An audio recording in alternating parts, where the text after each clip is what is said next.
What's up guys, my name is Stealth and welcome to my very first Marvel Spider-Man 2 related video. And today I'm going to be going over my top 5 gameplay mechanics that I want to see in Marvel Spider-Man 2. This can range from older mechanics from previous Spider-Man games along with brand new ones that I think would be a great addition to the game. But before we get into it, if you guys enjoyed today's video, well then scroll down and like the video.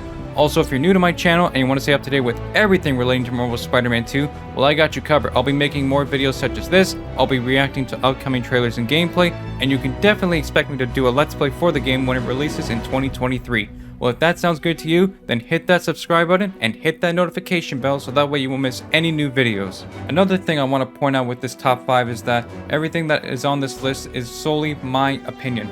You may agree with some of the things I put on here, and you may also disagree with some of the things I put on here, which is why I want you guys to scroll down and let me know in the comments what are your top 5 gameplay mechanics that you want to see be implemented into Marvel Spider-Man 2.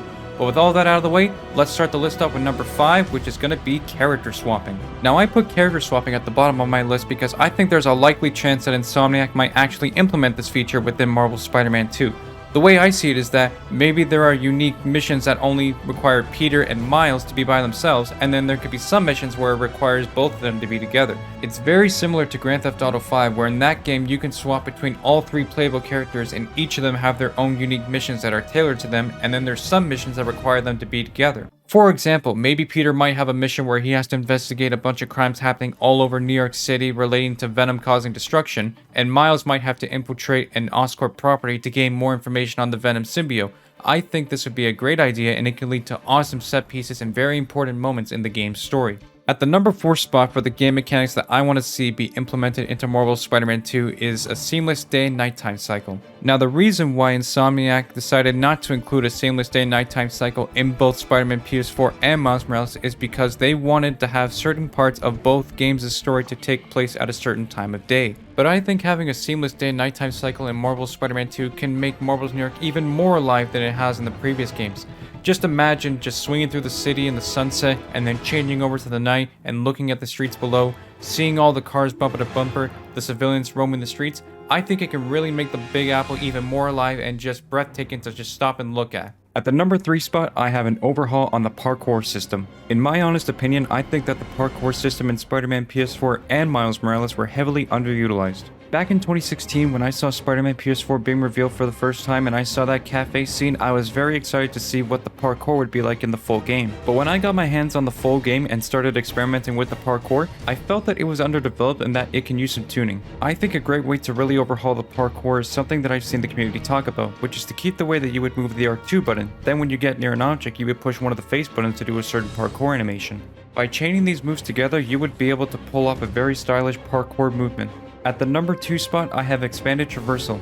While I absolutely love the web swinging in both Spider-Man PS4 and Miles Morales, I felt that it was a little held back due to the limitations of the PS4. And with Miles being a cross-gen title, it would probably be hard to have one version of the game have a faster web swinging than the other, which is why I believe that maybe this is the reason why Insomniac decided to have both versions of Miles Morales have the same swing speed. But now that Marvel Spider-Man 2 is a PS5 exclusive, I think that Insomniac can tap into the full power of the PS5 and really make the web swinging speed much more faster than how it was in the previous games. I also want there to be more traversal moves to help expand the traversal options even more, such as the slingshot mechanic from The Amazing Spider-Man 2, and a feature that I wanted to return in a Spider-Man game for so long, which is dual swinging from Spider-Man 3. By mixing all these different traversal options together, Insomniac can really go beyond the foundations that they had with the traversal in the previous games. And finally, at the number 1 spot for the game mechanics that I want to see be implemented into Marvel Spider-Man 2 is something that I wanted ever since Spider-Man PS4 was first revealed all the way back in 2016. And I have to give a huge shout out to my brother and leader of the Spidey Squad, Evan Falarka, for coming up with the name for this particular mechanic, which is the quick change mechanic. What this particular gameplay mechanic means is that you are able to free roam as Peter or Miles, and then at the press of a button, you are able to suit up and play as Spider-Man. Now I know some of you are probably saying that this would be impossible or that it may never happen, but let me share an example with you on how this could work. For instance, imagine you are playing as Peter just roaming the streets, and you have the ability to interact with certain civilians, such as street performers, or maybe helping a homeless person by directing them to feast. Then you get an alert on your phone from the NYPD dispatch, like how we saw in the opening mission of Spider-Man PS4, saying that there is a car chase happening near you. Then you watch as the police are chasing after the criminals in the stolen vehicle right in front of you. So you quickly have to find somewhere where there is no one watching you, such as an alleyway. Press a button, and then you're able to suit up and play as Spider-Man, so then you're able to intervene and stop the car chase. We kinda got an example of this back in Spider-Man PS4 in the Silver Lining DLC, where Peter is tailing two Mafia thugs in the streets with his normal clothes. Then, when he finds what he is looking for, he runs into the alleyway, crawls up a wall, and then changes into his suit. While I think this wouldn't be possible with the PS4 due to the hardware it had, I think that with the help of the PS5's SSD, this mechanic can actually end up being a reality. And there you guys have it. Those are my top 5 gameplay mechanics that I want to see in Marvel Spider-Man 2. Even if none of these things make it into the game, then that's okay, because I know for a fact that Insomniac is going to knock it out of the park when it comes to improvements and brand new ideas that they have up their sleeve for the game. But now I want to hear from you guys. Scroll down and let me know in the comments below what are your top 5 gameplay mechanics that you want to see be included in Marvel Spider-Man 2. I'm very interested to see what you all have. And if you guys enjoyed today's video, be sure to like the video, subscribe to the channel, and hit that notification bell so that way you won't miss any new videos and to stay up to date with everything relating to Marvel Spider-Man 2. My name is Stealth, and I'll see you all next time. Peace out, guys.